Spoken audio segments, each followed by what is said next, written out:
Welcome back to Revise and Resubmit, the podcast that takes, those really dense academic papers and makes them surprisingly interesting.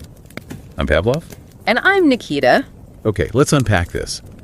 Today, we're talking about the impact of the people around us, specifically how diverse our colleagues are and how that actually affects us as individuals. Yeah, it's a fascinating question, isn't it? Because, we often talk about diversity and its effects on teams or like the whole organization. Yeah.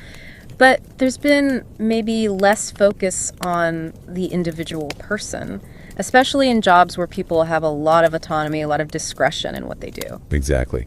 And this deep dive, it's based on some really, really rigorous academic research. Mm-hmm. We're pulling insights from a summary of an article, a top tier one, published in the Production and Operations Management Journal. POM. Great journal. Definitely. And this paper, it actually first showed up online back on March 5, 2024, but it seems like it's really aged like a fine wine in the academic world. Yeah. How so? Well, it seems it's becoming even more relevant and talked about as people have had time to really dig into the findings. It just got formally published recently in Volume 34, Issue 3, March 2025. Okay, interesting. And who are the authors behind this work?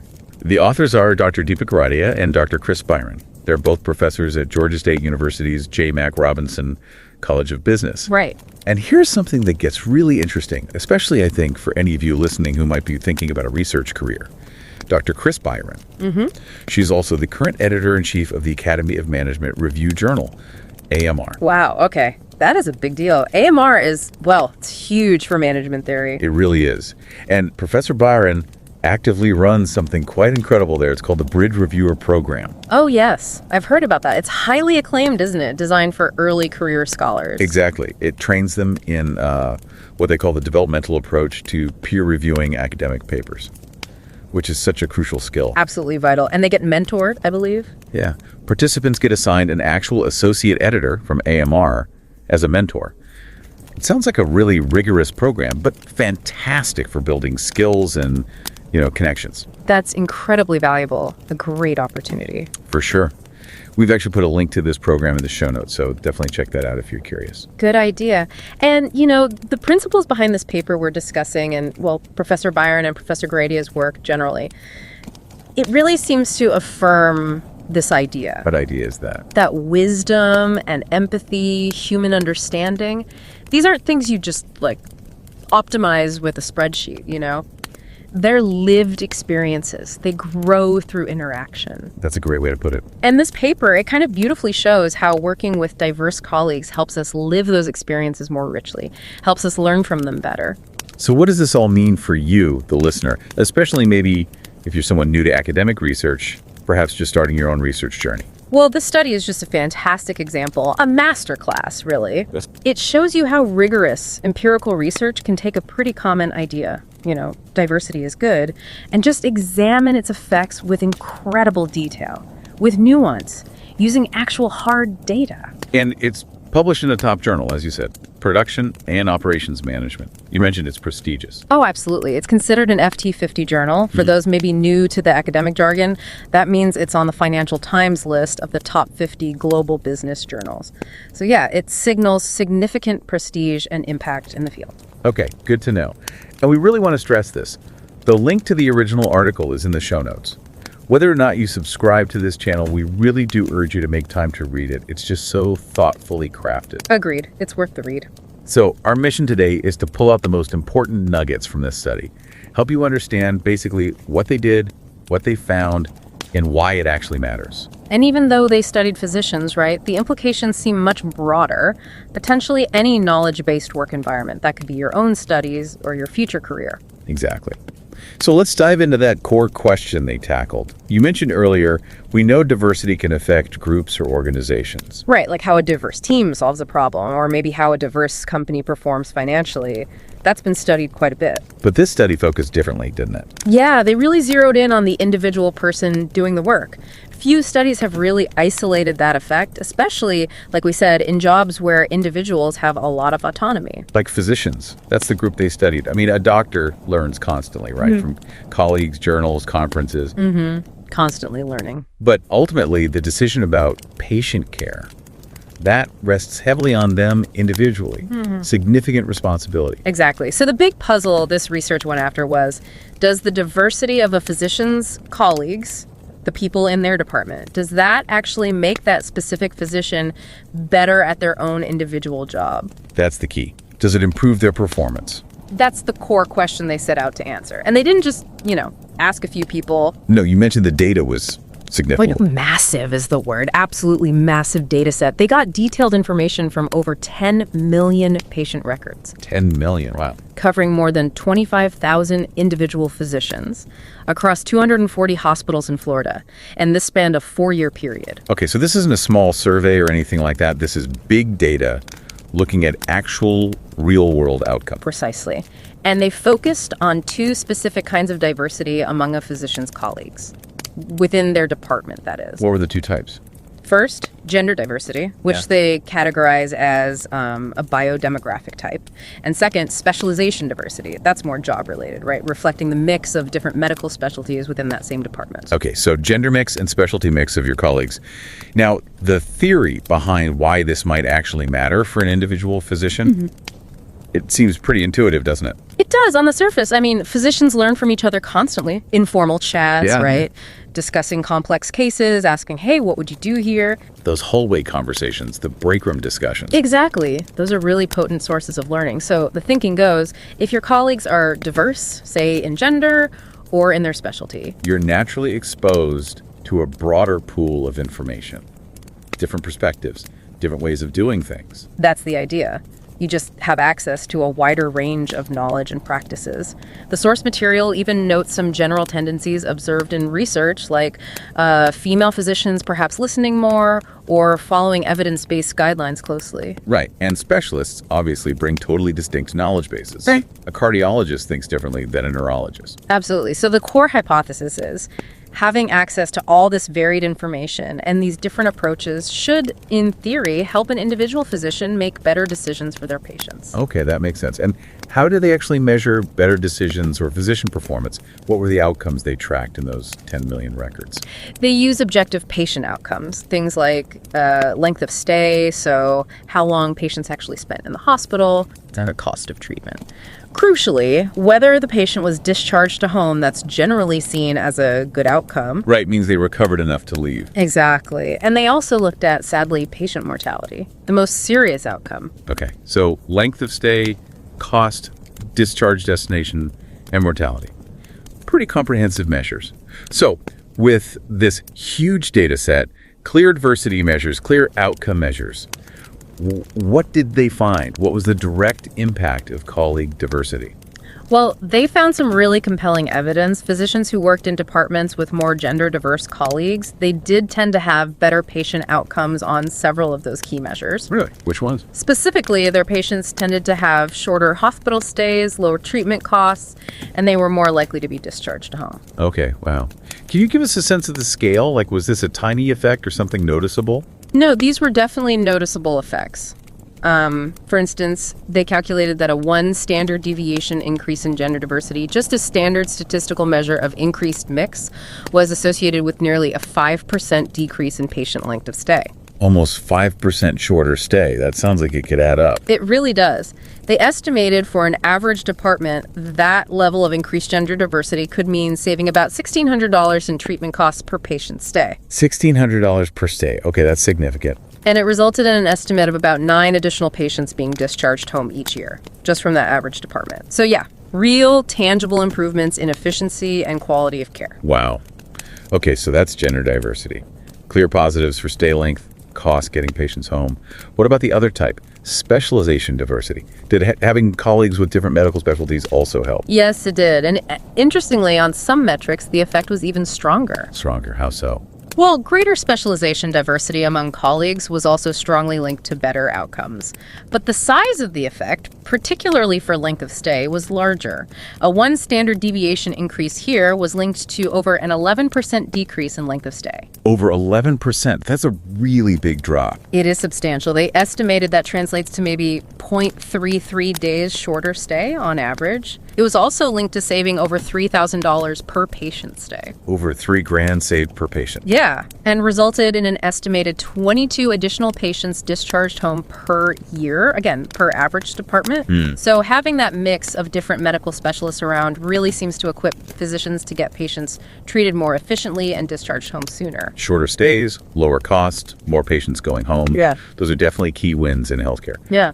But what about the most critical outcome? Did either type of diversity, gender, or specialization show an impact on patient mortality in this study? That's a really important point to clarify. In this particular study, using this data set, neither gender diversity nor specialization diversity was found to be significantly related to patient mortality. Ah, okay. So no statistically significant link to whether patients survived or not. Correct. So the way to interpret that is, while colleague diversity seems to improve the efficiency and maybe the quality of care for patients who ultimately survive, it didn't appear in this analysis to significantly change the odds of survival itself. Interesting. Maybe, as the authors suggest, diversity impacts how care happens for many, but maybe doesn't shift the needle for the absolute most critical cases. That's a plausible interpretation they raise. It's definitely something they flag as needing more research. Okay, so we have these direct effects, mostly positive for efficiency in getting patients home. But you mentioned earlier, things get really interesting, maybe even a bit counterintuitive. Yes, this is where the nuance comes in. The researchers didn't just stop at looking at the overall average effects of diversity, they dug deeper. What did they look at next?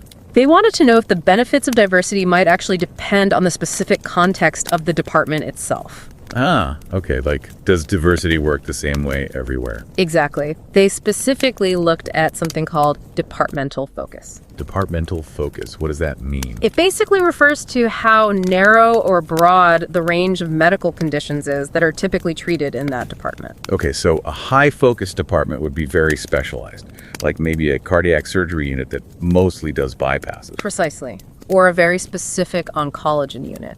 Whereas a low-focus department would be much broader, maybe like a general internal medicine floor, seeing patients with all sorts of different varied illnesses. Right, dealing with a huge variety of problems. So the initial hypothesis, the logical thought, was that diversity, both types, might be more beneficial in those less focused departments. Why?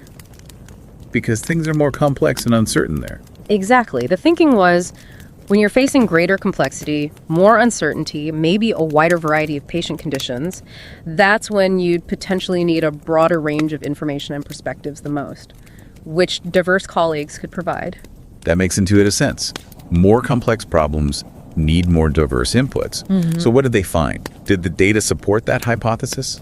Well, for one type of diversity, it did. For specialization diversity, the results lined up perfectly with the hypothesis. Okay. The benefits of having colleagues from different medical specialties, those shorter stays, lower costs, higher discharge to home rates, those benefits were significantly greater for physicians working in the less focused departments. Ah, so where the problems were more varied and complex, having access to different specialists was particularly helpful. Exactly. It seems like when you're tackling that wider spectrum of conditions, being able to tap into specific, varied expertise from specialist colleagues is especially valuable. The numbers showed this clearly. Like, the length of stay decrease linked to high specialization diversity was about 10.5% in low-focus departments, compared to still good but smaller, about 8.6% in high-focus departments. Okay, so specialization diversity shines brightest when complexity is high.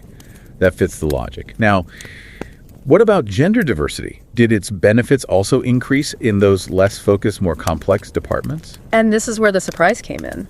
For gender diversity, the results were actually the complete opposite. Opposite. You mean gender diversity was less beneficial in complex settings? Not less beneficial overall, but the added benefit of gender diversity was actually greater for physicians working in the more focused departments. Wait, hang on. Gender diversity helps more when the department is dealing with a narrower, maybe more standardized set of conditions. Yeah. That feels backwards compared to the usual thinking about diversity handling complexity. It is counterintuitive, isn't it? The authors had to speculate on why this might be the case. I bet. What did they suggest? Well, one line of thinking goes like this. In a highly complex, low-focus setting where you see all sorts of different conditions, if a physician needs help, they might be looking for very specific, specialized knowledge. It's maybe easier to pinpoint exactly which specialist colleague has the niche expertise required for a particular rare or complex case. Right. Like for this weird arrhythmia, I need the electrophysiologist specifically. Precisely. But the kinds of broader perspectives or different approaches potentially associated with gender diversity, maybe different communication styles, ways of engaging patients, adherence to protocols, these might be harder to immediately apply or see the relevance of for one specific, highly specialized problem within that huge variety of conditions. Okay, so in the complex setting, you might hunt for specific expertise, which specialization diversity directly provides. That's the idea. Whereas think about a more focused department. They're dealing with a narrower, maybe more predictable set of conditions. They're likely spending more time refining standardized processes, clinical pathways, routines for those specific recurring conditions. Yeah. In that kind of setting, the argument goes, the broader perspectives and varied approaches that gender diversity might bring, perhaps different ways of thinking about teamwork, patient communication within those pathways, or how to consistently apply evidence-based guidelines for those specific conditions, those insights might be more easily discussed, pooled, integrated, and used collectively to actually improve the standardized, established routines. I think I see. So maybe specialization diversity is key for accessing different kinds of knowledge needed for varied problems, whereas gender diversity, in this context, might be more about bringing different perspectives to help refine and improve established processes for known problems. That's a really good summary of their speculation. It highlights that the impact of diversity isn't monolithic, right? It's nuanced. The how and where of its benefits depend critically on both the type of diversity and the nature of the work environment. Fascinating stuff. And for someone listening who's, maybe just starting their research journey, this study feels like such a great illustration of how rigorous research actually works. Oh, absolutely. Think about the challenges they faced. Just because you see that diverse departments have better outcomes, how do you know the diversity actually caused it? Right. The classic correlation isn't causation problem. Maybe good departments just attract diverse people. Exactly. That's called endogeneity in research jargon. And the researchers had to tackle this directly. They used really robust econometric techniques, basically, sophisticated statistical methods to try and isolate the true effect of diversity itself. So they're using stats to control for other factors, to try and make sure it wasn't just that better departments happen to be more diverse. Precisely. They statistically accounted for various factors that might be linked to both diversity and performance, trying to pin down the unique contribution of diversity. Okay, that sounds complex but crucial. It is. And they didn't just rely on one analysis. They conducted numerous robustness checks. Robustness checks? Yeah, it means they reran their analyses in slightly different ways.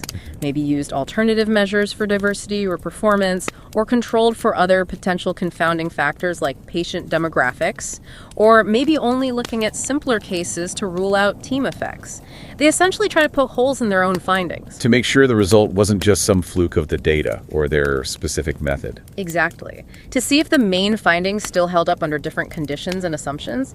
It's what good empirical research does. It demonstrates how researchers use data and advanced methods not just to describe something, but to rigorously test complex ideas and build a credible case for how things work. That's really helpful for understanding the process. So let's zoom back out. What are the big takeaways here? What does this mean for practice, maybe beyond just hospitals? Well, for healthcare practice, the findings are pretty clear support for actively pursuing workplace diversity, right? It shows tangible benefits for patient care quality and efficiency. But the authors argue, and I think convincingly, that the implications stretch much wider. Where else could these ideas apply? They suggest it's relevant for pretty much any knowledge-based profession where individuals have significant autonomy, but also learn from and interact with their colleagues. So like academia, finance, tech. Yeah, they mention universities, financial services, IT, even potentially certain areas within manufacturing or supply chain management where problem solving and process improvement rely on individual expertise, but also coordination. The core mechanism, learning from people with different backgrounds, knowledge sets, perspectives, that's likely transferable. It makes sense. In any job where you're constantly learning, solving new puzzles, having different kinds of brains and experiences around you, even informally, could be a real advantage. It just expands the collective pool of experience and knowledge that individuals can draw on. It's not just about formal training. It's about that ambient learning environment your colleagues create. And, like all good research, I assume this study also points out its own limitations and suggests where future research could go. Absolutely. They're very clear about that. For instance, they note they could only look at physician colleagues. They couldn't capture the diversity of the entire nurses, technicians, pharmacists, etc., which is obviously a limitation in healthcare. Yeah, healthcare is definitely a team sport. It really is. And they suggest future work could use maybe more observational methods, like ethnographic studies, actually going into hospitals and watching how this learning happens, how are different perspectives shared, how are they integrated into practice day to day. That would be fascinating, seeing the mechanisms up close. Totally. And they also point out, the need to study other kinds of diversity beyond just gender and specialization. Think about cultural diversity, racial diversity, maybe different cognitive styles. How do those influence individual outcomes? And how do they interact with the work context? Lots more to explore. So, reflecting on this whole deep dive, what really stands out to you? We've seen strong evidence that colleague diversity, gender, and specialization can genuinely make individual physicians better at their jobs. Better patient outcomes like shorter stays, lower costs. Definitely. But what also stands out is that it's not a simple one-size-fits-all effect, is it? The way those benefits play out really depends on the work environment, specifically that focus dimension. Right. Specialization diversity seems particularly potent when the work is complex and varied, providing that necessary range of expertise. While gender diversity, maybe counterintuitively in this study, showed its greatest impact in the more standardized focus settings. Perhaps, as they speculate, by bringing different perspectives to bear on refining those established processes. It really reinforces that idea you mentioned earlier that wisdom and understanding aren't just optimized, they're lived. And diverse colleagues provide a richer set of lived experiences to draw upon. Though maybe how we best use those experiences depends on the specific challenge we're facing. Well said. So here's a final provocative thought for you, our listener. Take a moment and think about the environments where you learn or work. Consider the specific types of diversity, or maybe lack thereof, among your colleagues, your classmates, your collaborators. How might that mix interacting with the kind of tasks you do? Are they highly defined or more open-ended and complex? How might that interaction be subtly shaping your own learning, your decisions, your performance, perhaps in ways you haven't fully considered? Could the impact be different depending on the problem? That's a great question to ponder. And for those of you who are embarking on that research journey, we really, really encourage you, again, read the original paper, seeing the methods, the detailed results, the discussion. It's incredibly insightful. The link is right there in the show notes. And absolutely check out that AMR Bridge Reviewer program if you're an early career scholar looking to hone those critical peer review skills. That link is also in the show notes. And don't forget to subscribe to Revise and Resubmit on Spotify and Apple Podcasts. Until next time, keep those minds curious, keep questioning, and keep revising and resubmitting.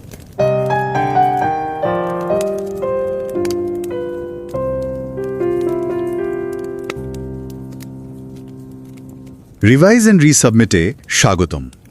আমি Pavlov. আর আমি নিকিতা। স্বাগতম। আজ আমরা production and operations management জার্নালে প্রকাশিত একটা গবেষণাপত্রের সারাংশ নিয়ে আলোচনা করব। হ্যাঁ, এটা কিন্তু খুবই গুরুত্বপূর্ণ একটা জার্নাল। ঠিক। পেপারটা প্রথম অনলাইনে এসেছিল 5 মার্চ 2024, আর সময়ের সাথে এর কদর যেন আরও বেড়েছে। সম্প্রতি মার্চ 2025-এর ভলিউম 34 ইস্যু 3-এ এটা ছাপা হয়েছে। এর লেখক হলেন ডক্টর দীপা গোরাডিয়া আর ডক্টর ক্রিস বাইরন, দুজনেই জর্জিয়া স্টেট ইউনিভার্সিটির J Mac Robinson college of বিজনেসের অধ্যাপক। আর অধ্যাপক ক্রিস বাইরন উনি তো এখন একাডেমি অফ ম্যানেজমেন্ট রিভিউ মানে AMR জার্নালের প্রধান সম্পাদক। এটা ম্যানেজমেন্ট গবেষণার জগতে খুবই প্রতিষ্ঠিত একটা জার্নাল। ও আচ্ছা। হ্যাঁ, আর উনি AMR এ একটা দারুণ প্রোগ্রামও চালান, ব্রিজ রিভিউয়ের প্রোগ্রাম। এখানে যারা গবেষণায় নতুন আসছেন, হ্যাঁ একদম শুরুতে যারা, ঠিক, তারা পিয়ার রিভিউয়ের ডেভেলপমেন্টাল দিকটা শিখতে পারেন। খুব ভালো প্রোগ্রাম। অভিজ্ঞ এডিটররা মেন্টর হিসেবে থাকেন। লিঙ্কটা আমরা শো নোটসে দিয়ে দেব। দারুণ উদ্যোগ তো। অধ্যাপক বাইরন আর অধ্যাপক গোরাডিয়ার কাজের মধ্যে একটা গভীর ভাবনা আছে, তাই না? একদম। মানে প্রজ্ঞা, সহানুভূতি, মানবিক বোঝাপড়া, এগুলো তো শুধু অপটিমাইজ করার বিষয় নয়, এগুলো আসলে যাপনের বিষয়। সত্যি। আমরা সবাইকে বলছি, মানে এই চ্যানেল সাবস্ক্রাইব করুন বা নাই করুন, এই পেপারটা পড়ার জন্য একটু সময় বের করবেন। এটা একটা FT50 জার্নালে প্রকাশিত। হ্যাঁ, ফিনান্সিয়াল টাইমস স্বীকৃত প্রথম সারির জার্নালগুলোর একটা। লিংক শো নোটসে আছে। আমাদের আজকের লক্ষ্য হলো যারা একাডেমিক গবেষণায় একদম নতুন বা হয়তো নিজেদের গবেষণা শুরু করতে চলেছেন তাদের জন্য এই রিসার্চের মূল কথাগুলো একটু সহজ করে বলা। ঠিক। তাহলে কাজের কথায় আসা যাক, কি বলেন? হ্যাঁ, নিশ্চয়ই। গবেষণাটার মূল প্রশ্নটা বেশ ইন্টারেস্টিং। মানে সহকর্মীদের মধ্যে যদি বৈচিত্র্য থাকে, ধরুন লিঙ্গ বা কাজের ধরন, মানে স্পেশালাইজেশন, সেটা কি একজন ডাক্তারের নিজের পারফরমেন্সে কোনো প্রভাব ফেলে? বিশেষ করে এমন কাজে যেখানে নিজের সিদ্ধান্ত নেওয়ার সুযোগ অনেক বেশি, যেমন ডাক্তারি। চিকিৎসকরা তো একে অপরের কাছ থেকে অনেক শেখেন, তাই না? একদম ঠিক। আর এই প্রশ্নটার উত্তর খুঁজতেই গবেষকরা একটা বিশাল ডেটা সেট ব্যবহার করেছেন, ফ্লোরিডার হাসপাতালগুলোর ডেটা। কতটা বিশাল? মানে 40 বছরে প্রায় 10.14 মিলিয়ন রোগী আর 240টা হাসপাতালের প্রায় 25,887 জন চিকিৎসক। অনেক বড় স্কেলের কাজ। সত্যিই বিশাল। তারা মূলত দুই ধরনের বৈচিত্র্য দেখেছেন। একটা হলো লিঙ্গ বৈচিত্র্য, মানে বায়োডেমোগ্রাফিক, আর অন্যটা হলো বিশেষায়িতকরণ বৈচিত্র্য, যেটা কাজের সাথে সম্পর্কিত। আচ্ছা, আর ফলাফলগুলো কিভাবে মেপেছেন? রোগীর ফলাফলের বেশ কয়েকটা দিক দেখেছেন, যেমন হাসপাতালে কতদিন থাকতে হলো, যেটাকে এলওএস বা লেন্থ অফ স্টে বলে, চিকিৎসার খরচ কেমন হলো, রোগী সুস্থ হয়ে বাড়ি ফিরতে পারলেন কিনা, এমনকি মৃত্যু হারও। আচ্ছা, কিন্তু এখানে একটা সমস্যা হতে পারে তো।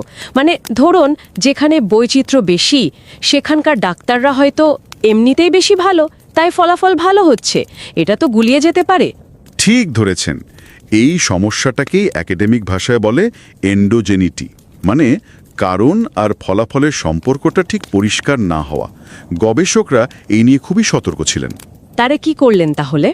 তারা এই এন্ডোজেনিটি আর অন্যান্য সম্ভাব্য বায়াস নিয়ন্ত্রণের জন্য বেশ শক্তিশালী ইকোনোমেট্রিক কৌশল ব্যবহার করেছেন, যেমন 2 স্টেজ রেসিডুয়াল ইনক্লুশন বা 2SRI, যাতে বোঝা যায় যে বৈচিত্র্যটাই ভালো ফলাফলের পেছনে কাজ করছে। বেশ জটিল পদ্ধতি মনে হচ্ছে। তো ফলাফলগুলো কি দাঁড়ালো শেষ পর্যন্ত? হ্যাঁ, ফলাফলগুলো বেশ চমকপ্রদ। দেখা গেছে যে চিকিৎসকরা এমন বিভাগে কাজ করেন যেখানে লিঙ্গ আর বিশেষায়িতকরণ দুই ধরনের বৈচিত্র্যই বেশি। তাদের রোগীদের ফলাফল সাধারণত ভালো হয়। মানে হাসপাতালে কম দিন থাকতে হয়, চিকিৎসার খরচ কমে, আর সুস্থ হয়ে বাড়ি ফেরার সম্ভাবনাও বাড়ে। বাহ, কোনো উদাহরণ আছে? মানে কতটা প্রভাব ফেলে? হ্যাঁ, যেমন ধরুন লিঙ্গ বৈচিত্র্য যদি পরিসংখ্যানের ভাষায় 1 স্ট্যান্ডার্ড ডেভিয়েশন বাড়ে, তাহলে হাসপাতালে থাকার সময়কাল প্রায় 4.89% কমে যায়। এটা কিন্তু বেশ অনেকটা। সত্যিই তো। তার মানে বৈচিত্র্য মানেই ভালো পারফরমেন্স। তবে মৃত্যুহারের ওপর কিন্তু তেমন কোনো উল্লেখযোগ্য প্রভাব দেখা যায়নি। আচ্ছা, কিন্তু ব্যাপারটা কি এতটাই সোজা সাপটা? মানে বৈচিত্র্য থাকলেই হলো? না, এখানেই একটা মজার জিনিস আছে। গবেষকরা আরও গভীরে গিয়ে দেখেছেন বিভাগের কাজের ধরনের ওপরও নাকি অনেক কিছু নির্ভর করে। মানে বিভাগের কাজের ধরন বলতে? মানে কিছু বিভাগ থাকে যারা খুব নির্দিষ্ট কিছু রোগের চিকিৎসা করে, এদের বলা হচ্ছে বেশি ফোকাসড। আবার কিছু বিভাগ অনেক ধরনের রোগের চিকিৎসা করে, এরা হলো কম ফোকাসড। ও আচ্ছা, বুঝলাম। দেখা গেছে বিশেষায়িতকরণ বৈচিত্র্য, মানে বিভিন্ন ধরনের বিশেষজ্ঞ থাকার সুবিধাটা সবচেয়ে বেশি পাওয়া যায় কম ফোকাসড বিভাগগুলোতে। কেন? এর কারণ কি হতে পারে? কারণটা হয়তো এমন যে যেখানে নানা ধরনের রোগী আসে, মানে পরিস্থিতিটা বেশি বৈচিত্র্যময়, সেখানে বিভিন্ন ধরনের জ্ঞানেরও প্রয়োজন হয়, আর সেই জ্ঞানটা বিভিন্ন স্পেশালিস্ট সহকর্মীরাই দিতে পারেন। ঠিক, এটা তো লজিক্যাল। হ্যাঁ, যেমন ধরুন কম ফোকাসড বিভাগে বিশেষায়িতকরণ বৈচিত্র্য বেশি হলে রোগীর হাসপাতালে থাকার সময়কাল প্রায় 10.45% কমেছে, আর বেশি ফোকাসড বিভাগে কমেছে 8.61%। তফাৎটা কিন্তু বেশ স্পষ্ট। ইন্টারেস্টিং। তার মানে বিশেষায়িতকরণের সুবিধাটা বেশি কাজে লাগছে যেখানে কেসগুলো বেশি ভ্যারাইড। কিন্তু লিঙ্গ বৈচিত্র্যের ক্ষেত্রে কি দেখা গেল? একই রকম? না, এখানে এই ব্যাপারটা আরও একটু অন্যরকম। মানে আমাদের সাধারণ ধারণার একটু উল্টো। তাই নাকি? কি রকম? লিঙ্গ বৈচিত্র্যের সুবিধাটা আবার বেশি দেখা গেছে বেশি ফোকাসড বিভাগগুলোতে। বলেন কি? এটা তো একটু অবাক করার মতো। লেখকদের কি ব্যাখ্যা এর? লেখকদের ধারণা মানে এটা একটা সম্ভাব্য ব্যাখ্যা আর কি, যে হয়তো যেখানে কাজের ধরন বা রোগের প্রকারভেদ কম, মানে পরিবেশটা বেশি ফোকাসড, হ্যাঁ, সেখানে লিঙ্গ বৈচিত্র্য থেকে যে বিভিন্ন দৃষ্টিকোণ বা কাজের পদ্ধতি আসে সেগুলোকে বোঝা এবং নিজের কাজে লাগানো হয়তো তুলনামূলকভাবে সহজ হয়। এটা একটা ইন্টারেস্টিং হাইপোথেসিস। তার মানে বৈচিত্র্য ভালো, কিন্তু কোন ধরনের বৈচিত্র্য কোথায় বেশি কার্যকর সেটা কাজের পরিবেশের ওপর নির্ভর করছে। একদম, কনটেক্সট ম্যাটার্স। আচ্ছা, তাহলে এই গবেষণা থেকে নতুন গবেষকদের জন্য মূল শিক্ষণীয় বিষয়গুলো কি কি হতে পারে, যদি একটু গুছিয়ে বলেন। অবশ্যই। প্রথমত, কর্মক্ষেত্রে বৈচিত্র্য যে শুধু টিমের পারফরমেন্স নয়, ব্যক্তির নিজের পারফরমেন্সকেও প্রভাবিত করতে পারে, সেটা এই গবেষণা দেখাচ্ছে, বিশেষ করে যেখানে সিদ্ধান্ত নেওয়ার স্বাধীনতা বেশি। ঠিক। দ্বিতীয়ত, বৈচিত্র্যের প্রভাবটা কিন্তু একরকম নয় সবখানে, এটা পারিপার্শ্বিক অবস্থার উপর, মানে কনটেক্সটের উপর নির্ভরশীল, এই যেমন বিভাগীয় ফোকাসের ব্যাপারটা। তৃতীয়ত, ভালো গবেষণার জন্য শক্তিশালী পদ্ধতি ব্যবহার করাটা জরুরি, মানে বড় ডেটা সেট, এন্ডোজিনিটির মতো সমস্যাগুলো নিয়ন্ত্রণ করার চেষ্টা করা, এগুলো কার্যকারণ সম্পর্ক বুঝতে সাহায্য করে। আর অবশ্যই স্বাস্থ্যসেবার মান বাড়ানোর ক্ষেত্রেও এর একটা প্রয়োগ আছে। নিশ্চয়ই, এটা নীতি নির্ধারকদের জন্যও গুরুত্বপূর্ণ তথ্য। তাহলে সব মিলিয়ে মূল কথাটা দাঁড়াচ্ছে যে সহকর্মীদের মধ্যে বৈচিত্র্য, বিশেষ করে লিঙ্গ এবং কাজের ধরনে বৈচিত্র্য, একজন চিকিৎসকের কর্মক্ষমতা বাড়াতে সাহায্য করে, আর তাতে রোগীরও লাভ হয়। হ্যাঁ, তবে এই সুবিধার মাত্রাটা কাজের পরিবেশের ওপর নির্ভর করে, মানে বিভাগটা কতটা ফোকাসড বা কম ফোকাসড তার ওপর। পরিষ্কার। যারা আরও গভীরে যেতে চান তাদের জন্য তো মূল গবেষণাপত্র আর ডক্টর বায়রনের ব্রিজ রিভিউর প্রোগ্রামের লিঙ্ক শো নোটসে থাকছেই। হ্যাঁ, অবশ্যই দেওয়া থাকছে। সব শেষে একটা প্রশ্ন রেখে যাই সবার ভাবনার জন্য। স্বাস্থ্যক্ষেত্রের বাইরে যদি ভাবি, যেমন ধরুন শিক্ষা বা প্রযুক্তি ক্ষেত্রে, যেখানে জ্ঞানভিত্তিক কাজ হয়, সেখানেও কি সহকর্মীদের বৈচিত্র্য থেকে ব্যক্তিগত পারফরমেন্স বাড়ানোর জন্য এই গবেষণার নীতিগুলো একইভাবে কাজে লাগানো যেতে পারে, বা হয়তো একটু অন্যভাবে? এটা খুবই ভালো একটা প্রশ্ন, ভাবার মতো বিষয়।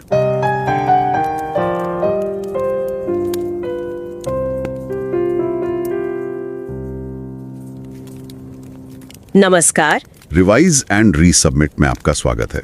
मैं हूं पावलोव और मैं हूं निकिता। नमस्कार। आज हम production and operations management journal में छपे एक बहुत ही दिलचस्प लेख पर मतलब थोड़ी गहराई से बात करेंगे। हाँ, बिल्कुल। इसका शीर्षक है दूसरों द्वारा बेहतर बनाया गया, जब अधिक विविध सहकर्मी होने से व्यक्तिगत परिणामों में सुधार होता है। ये पेपर मतलब पहली बार ऑनलाइन तो आया था 5 मार्च 2024 को, पर जैसे अच्छी चीजें होती हैं, समय के साथ इसकी अहमियत और बढ़ गई है, और अभी हाल ही में ये मार्च 2025 के वॉल्यूम 34 इशू 3 में छपा है। और ये journal, production and operations management journal, ये FT50 लिस्ट में है, तो मतलब काफी प्रतिष्ठित है। हाँ, बहुत। और लेखक हैं डॉक्टर दीपा गोरडिया और डॉक्टर क्रिस बायरन, दोनों जॉर्जिया स्टेट यूनिवर्सिटी के J Mack Robinson College of Business में प्रोफेसर हैं। जी। और एक खास बात, professor Chris Byron Academy of Management Review मतलब AMR जर्नल की मौजूदा एडिटर इन चीफ भी हैं। हाँ, ये बहुत महत्वपूर्ण बात है। और वहाँ वो एक कमाल का प्रोग्राम भी चलाती हैं, ब्रिज रिव्यूअर प्रोग्राम। ये खास तौर पर नए शोधकर्ताओं के लिए है जिन्हें पीयर रिव्यू सीखना है, वो भी सीधे AMR के एसोसिएट एडिटर से मेंटरशिप के साथ। बहुत ही अच्छा प्रोग्राम है ये। इसका लिंक हमने शो नोट्स में दिया है। इनका काम प्रोफेसर बायरन और प्रोफेसर गौडिया का असल में यही दिखाता है कि ये जो ज्ञान है, सहानुभूति है, ये सिर्फ किताबी बातें नहीं हैं, इन्हें असल में जिया जाता है। बिल्कुल सही कहा। तो आज हमारा इरादा है कि इस शोध की जो मुख्य बातें हैं उन्हें समझें, खासकर उनके लिए जो अपनी रिसर्च यात्रा अभी शुरू ही कर रहे हैं। हाँ, उनके लिए ये बहुत फायदेमंद होगा। और हाँ, एक गुजारिश है सबसे कि चाहे आप ये चैनल सब्सक्राइब करें या नहीं, प्लीज समय निकालकर ये मूल लेख जरूर पढ़ें। FT50 जर्नल में छपा है, लिंक शो नोट्स में है। तो चले फिर समझते हैं कि ये शोध क्यों इतना खास है और ये व्यक्तिगत प्रदर्शन को कैसे देखता है। बिल्कुल। तो देखिए, ये जो स्टडी है ये स्वास्थ्य सेवा क्षेत्र यानी हेल्थ केयर सेटिंग पर आधारित है और डेटा बहुत बड़ा है। फ्लोरिडा के 240 अस्पताल। 240? अरे वाह। हाँ, और वो भी 4 साल का डेटा। इसमें करीब आप सोचिए 1 करोड़ से ज्यादा मरीज और 25,000 से ज्यादा डॉक्टर्स का डेटा शामिल है। बाप रे, इतना बड़ा डेटा सेट। हाँ, और यहाँ जो दिलचस्प बात है वो ये कि अध्ययन ने 2 मुख्य तरह की कार्य समूह विविधता मतलब वर्क ग्रुप डाइवर्सिटी पर ध्यान दिया। अच्छा, कौन सी 2? एक तो लिंग विविधता यानी जेंडर डाइवर्सिटी, मतलब महिला और पुरुष सहकर्मियों का क्या अनुपात है विभाग में, और दूसरी थी विशेषज्ञता विविधता स्पेशलाइजेशन डाइवर्सिटी, यानी अलग अलग स्पेशलाइजेशन वाले कितने डॉक्टर हैं। ओके, तो फिर बड़ा सवाल यही बना होगा कि क्या किसी डॉक्टर का प्रदर्शन, मतलब जैसे मरीज अस्पताल में कितने दिन रुके, इलाज का खर्चा कितना आया, या उनके घर वापस जाने की संभावना, क्या ये सब बेहतर होता है जब उनके डिपार्टमेंट में ज्यादा अलग अलग लिंग और स्पेशलाइजेशन वाले साथी डॉक्टर हों? एग्जैक्टली, यही मुख्य प्रश्न था और पहला नतीजा बड़ा साफ था। हाँ, ऐसा होता है। सच में? हाँ, स्टडी में पाया गया कि जिन डॉक्टरों के विभागों में लिंग विविधता ज्यादा थी, मतलब पुरुष और महिला डॉक्टर्स का अनुपात बेहतर था, उनके मरीजों के परिणाम वाकई बेहतर थे। जैसे अस्पताल में कम समय लगना, अच्छा, इलाज की लागत कम होना, और मरीजों के ठीक होकर घर जाने की संभावना भी बढ़ी। कमाल है। तो लिंग विविधता से तो सीधा सीधा फायदा देखा। और विशेषज्ञता विविधता का मतलब अलग अलग स्पेशलिस्ट होने का, वहां भी कुछ ऐसा ही पैटर्न देखने को मिला। जिन विभागों में स्पेशलाइजेशन डाइवर्सिटी ज्यादा थी, यानी जहां अलग अलग तरह के स्पेशलिस्ट डॉक्टर साथ काम कर रहे थे, वहां भी मरीजों के ओवरऑल परिणाम बेहतर पाए गए। अब सवाल उठता है, ऐसा क्यों होता है?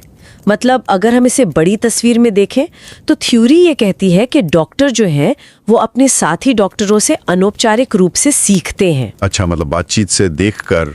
अलग विशेषज्ञता के तो वे अपने साथ अलग अलग दृष्टिकोण, अलग ज्ञान और काम करने के अलग तरीके लाते हैं। सही बात है।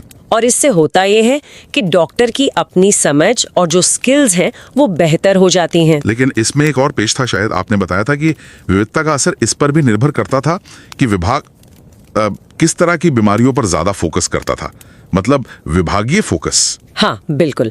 यहीं पर यह स्टडी और भी ज्यादा दिलचस्प हो जाती है। उन्होंने पाया कि ये जो विविधता का फायदा है ये इस बात पर निर्भर करता है कि डिपार्टमेंट कितना फोकस्ड है, यानी वो कितनी सीमित या कितनी तरह की मेडिकल कंडीशंस का इलाज करते हैं। अच्छा, तो क्या फर्क पड़ता है इससे? देखिए, विशेषज्ञता विविधता यानी अलग अलग स्पेशलिस्ट होने का फायदा तब ज्यादा देखने को मिला जब विभाग कम फोकस था। मतलब जब वो बहुत तरह की बीमारियां देख रहे थे? हाँ, जब वो ज्यादा विविध प्रकार की स्थितियों का इलाज कर रहे थे। तो जाहिर है ऐसी जगह पर अलग अलग तरह के ज्ञान और स्पेशलाइजेशन की जरूरत भी ज्यादा होती है, तो वहाँ स्पेशलाइजेशन डाइवर्सिटी ज्यादा हेल्प करती है। ये तो लॉजिकल लगता है। हाँ, पर हैरानी की बात ये थी कि लिंग विविधता का फायदा तब ज्यादा मिला जब विभाग अधिक फोकस्ड था। अरे, ये तो उल्टा लग रहा है। मतलब जब वो कम तरह की बीमारियां देख रहे थे। हाँ, जब वो एक संकीर्ण दायरे की स्थितियों का इलाज कर रहे थे।